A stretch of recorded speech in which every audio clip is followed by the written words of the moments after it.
baan idin salaamay, waad mahadsantihiin. marka labaadna iyo galow inaan tahniyad u gudbiyo walaalada muslimiinta caalamka meel ay ka joogaan ba ilahi waxaan ka baryaynaa insha allah in ramadaan barakaysan inooga dhigo ramadaanka kiisa dambana iyo nagu xaalkeedu sidan ka fiican yahay inuu ilaahayna gaadhsiiyo dambi dhaaf ilahay nagu arsaaqo. su-aashaada haddaan usoo noqdo idinkoo mahadsan, maxaa dhaliya dareenkan cabsida ah?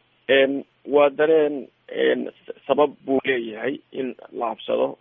dhacdooyin fara badan baa ka dhacay si guud galbeedka, gaar ahaan anaga UK waagii wax ka dhacay New Zealand, anaga masaajid baa la ataagay ilaa dhowr ah.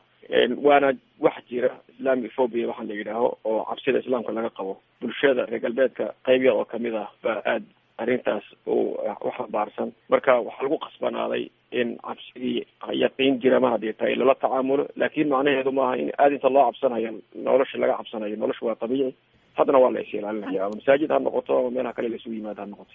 waan gartay.